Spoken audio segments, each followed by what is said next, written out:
1960 के दशक के बीच के हिस्से में हमारा देश दो बड़ी तकलीफें झेल रहा था। एक, पाकिस्तान ने अटैक कर दिया था और दूसरा, हमारे देश में अनाज की कमी थी। श्री लाल बहादुर शास्त्री ने देश को स्लोगन दिया था, जय जवान जय किसान।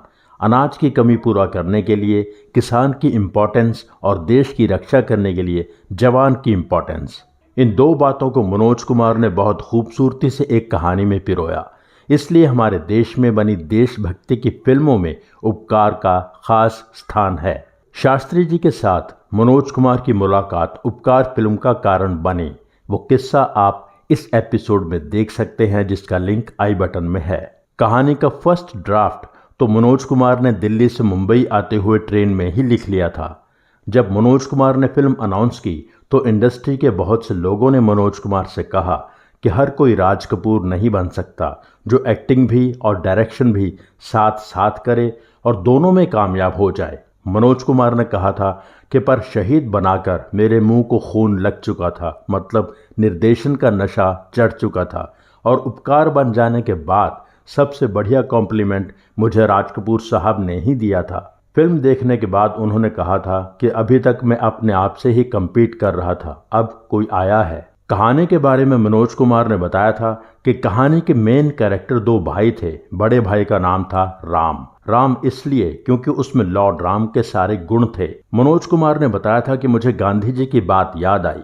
उन्होंने कहा था कि असली भारत तो गाँव में बसता है, इसलिए मैंने बड़े भाई का नाम राम से बदलकर भारत कर दिया। मनोज कुमार ने कहा था कि मेरा किरदार भारत वो किसान नहीं था जो 2 बीघा जमीन और मदर इंडिया में था। मेरा किसान पढ़ा लिखा था, अपनी मर्जी से किसान होने का फर्ज निभा रहा था। बाद के हिस्से में वो किसान अपनी जमीन भाई को देकर जवान बन जाता है और देश की जंग में हिस्सा लेता है। कहा जाता है कि स्क्रिप्ट कंप्लीट होने के बाद मनोज कुमार ने शशि कपूर से बात की छोटे भाई के रोल के लिए। शशि कपूर फिल्म में काम करने के लिए तैयार थे। यह आपको पहले भी कुछ एपिसोड्स में बताया है कि धर्मेंद्र और मनोज कुमार के स्ट्रगल के दिनों में शशि कपूर के साथ भी उनकी अच्छी दोस्ती हो गई थी। पर उन्हीं दिनों शशि कपूर कामयाब हीरो बन रहे थे, उनका करियर ऊपर उठ रहा था। तो मनोज कुमार ने सोचा कि छोटे भाई का नेगेटिव रोल शशि कपूर को नुकसान पहुंचा सकता है। मनोज कुमार ने बताया था कि छोटे भाई के रोल के लिए राजेश खन्ना को साइन कर लिया था, पर वह फिल्म फेयर और यूनाइटेड प्रोड्यूसर्स का टैलेंट कॉन्टेस्ट जीत गए, तो राजेश खन्ना यह फिल्म नहीं कर सकते थे। फाइनली मनोज कुमार ने प्रेम चोपड़ा को पूरन का रोल दे दिया। जब प्राण को मलंग चाचा का रोल देने की बात चली तो संगीतकार जोड़ी कल्याण जी आनंद जी ने कहा यह सिलेक्शन गलत है। मनोज कुमार ने कहा कि प्राण मेरी नज़र में ऐसे कलाकार हैं जिन्हें ऐसे रोल के लिए साइन किया जा सकता है जिस रोल के लिए कोई और एक्टर दिमाग में ना आ रहा हो। मनोज कुमार ने कल्याण जी आनंद जी से कहा था कि मुझे म्यूजिक में गाँव का फील चाहिए, क्या आप ऐसा म्यूजिक बना पाएंगे?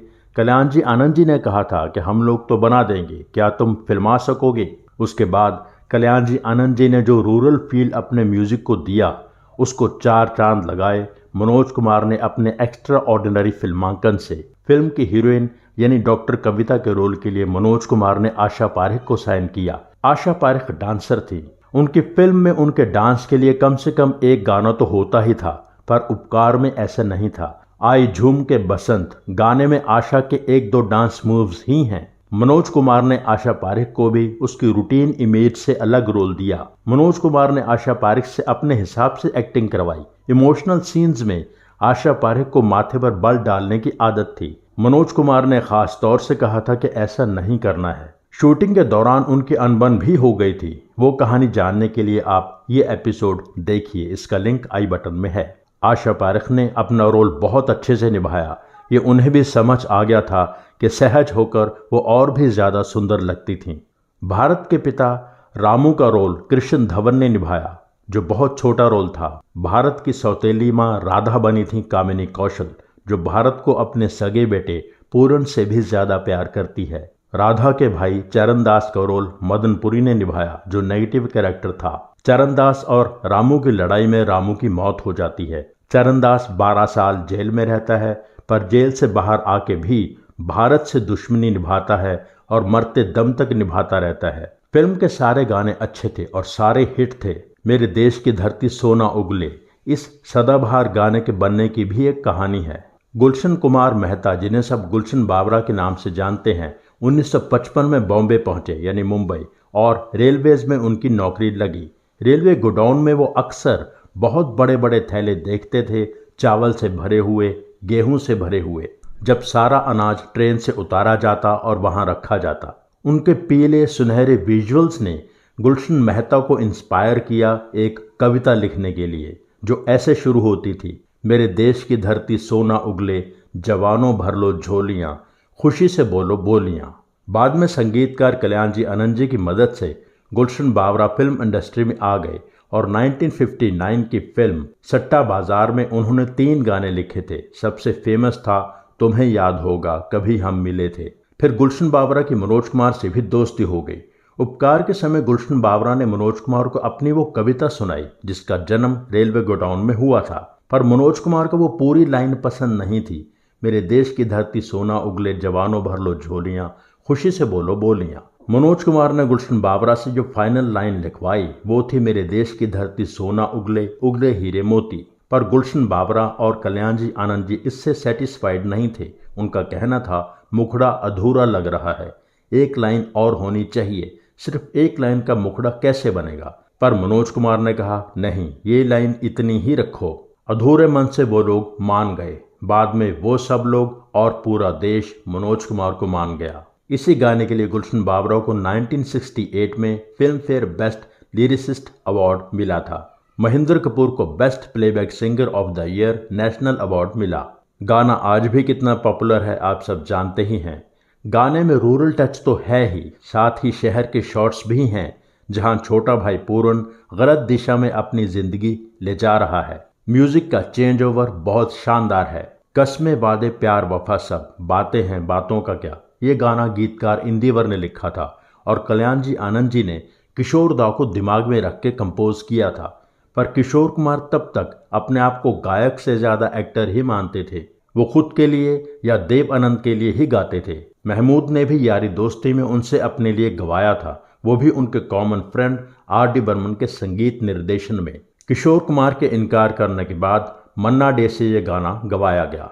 इस गाने को फिल्माने की बात पर कल्याण जी आनंद जी ने इतराज किया कि इतना अच्छा गाना प्राण साहब पर क्यों फिल्मा रहे हो।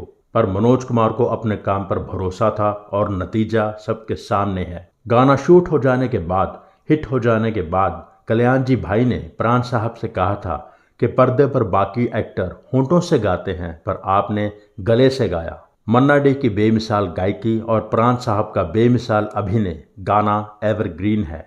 मुकेश जी का गाया बहुत पॉपुलर गाना था, दीवानों से ये मत पूछो दीवानों पे क्या गुजरी है। ये गाना कमर जलालाबादी ने लिखा। लता मंगेशकर का गाया गाना था, हर खुशी हो वहाँ तू जहाँ भी रहे। इसके गीतकार गुलशन बाबरा ही थे। आई झूम के बसंत बहुत ही खूबसूरत गाना है। उसकी धुन, उसका म्यूजिक, गायकी, फिल्मांकन और सारे इंपॉर्टेंट कैरेक्टर्स को बहुत खूबसूरती से गाने में शामिल करना। गीत प्रेम धवन ने लिखा। सिंगर्स थे आशा भोसले, महेंद्र कपूर, मन्ना डे, शमशाद बेगम। और सुंदर पर फिल्माया पोर्शन सुंदर ने खुद ही गाया था। शमशाद बेगम का गाया ये आखिरी फिल्मी गाना था। फिल्म के हिसाब से गानों की प्लेसमेंट भी लाजवाब थी। देशों की लड़ाई लगी है, देश में अनाज की कमी है, काला धंधा करने वाले गोदाम भर रहे हैं, अपने मजे लूट रहे हैं, यहाँ गाना चलता है गुलाबी रात गुलाबी। आशा भोसले ने गाया। गाना इंदिवर ने लिखा। पर्दे पर लक्ष्मी छाया ने गाया। इसके साथ ही रफ़ी साहब का गाया बहुत ज़बरदस्त गाना चलता है, काली ये काली रात काली। इन दोनों गानों का मिला जुला लगभग 9 मिनट का पोर्शन है जिसमें वॉइस ओवर भी चलता है। इसका हर छोटे से छोटा पोर्शन बहुत ही कमाल शूट किया गया है। हर शॉट लाजवाब है। गाने की कोई भी लाइन फिल्म की कहानी से बाहर नहीं है, ऐसा सब गानों के साथ है। उपकार के बाद मनोज कुमार की इमेज पर तो बहुत ज़्यादा और बहुत पॉजिटिव असर पड़ा ही, साथ ही प्राण साहब के करियर ने एक नया मोड़ लिया। प्राण साहब ने बताया था कि उपकार के बाद आम लोगों का उनके प्रति नज़रिया बदल गया था। सोशल गैदरिंग्स में लोग उनसे फासला बना के रखते थे, पर उपकार के बाद जब प्राण दिल्ली में ओम प्रकाश की बेटी की शादी पर गए तो लोग प्राण साहब के लिए रास्ता बनाने लगे। सब प्यार से कहने लगे, मलंग चाचा आए हैं। बेझिझक सही बात कहने वाला मलंग चाचा और उनके डायलॉग्स बहुत पॉपुलर हुए। राशन पर भाषण बहुत हैं, पर भाषण पर राशन कोई नहीं, इसलिए जब भी बोलता हूँ ज़्यादा ही बोलता हूँ। और बेहद इम्पॉर्टेंट डायलॉग, राम ने हर युग में जन्म लिया मगर लक्ष्मण फिर पैदा नहीं हुआ। मनोज कुमार ने फिल्म में रोमांस पर समय खराब नहीं किया, फिर भी मनोज कुमार और आशा पारेख के सीन्स बहुत प्यारे थे। एक का थैंक यू कहना और दूसरे का मेंशन नॉट कहना बहुत खूबसूरत लगा। किसानों से जुड़ी इंपॉर्टेंट बातें पहले से ही हमारी फिल्मों में दिखाई जाती रही हैं, पर उपकार में मनोज कुमार ने उन्हें अपने अंदाज में उजागर किया। किसानों से अनाज सस्ते में खरीद कर धनवान लोगों का अपने गोदामों में भरना, मौका आने पर उसकी ब्लैक मार्केटिंग करना, किसान गांव छोड़कर खेत छोड़कर शहर जा रहे हैं, दूसरे धंधे कर रहे हैं। अगर सारे किसान गांव छोड़कर खेत छोड़कर शहर चले गए, दूसरे काम करने लगे, तो फसल कैसे होगी, अनाज कहाँ से आएगा? ये सारे सवाल उजागर किए गए। ये सारी बातें आज भी रेलिवेंट हैं। इसके साथ साथ फिल्म में फैमिली प्लानिंग को लेकर भी बात की गई। बच्चे कम हों तो ही अच्छा है।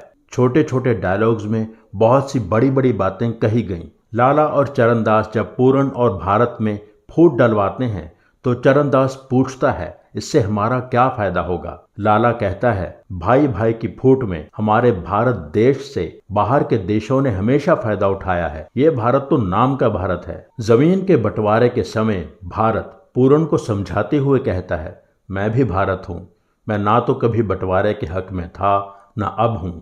फिल्म के बाकी इंपॉर्टेंट कैरेक्टर्स थे। लाला धनीराम, ये किरदार कन्हैया लाल ने निभाया। ऐसा कैरेक्टर तो उनसे बेहतर कोई निभा ही नहीं सकता था। असित सेन धनीराम के सबॉर्डिनेट लखपति बने, उनकी पत्नी बनी टुनटुन। डेविड बने थे मेजर साहब। मनमोहन कृष्ण बिस्ना बने जो भारत के पिता के दोस्त थे। उनकी बेटी कमली का किरदार अरुणा ईरानी ने निभाया। डॉक्टर कविता के भाई बने मनमोहन।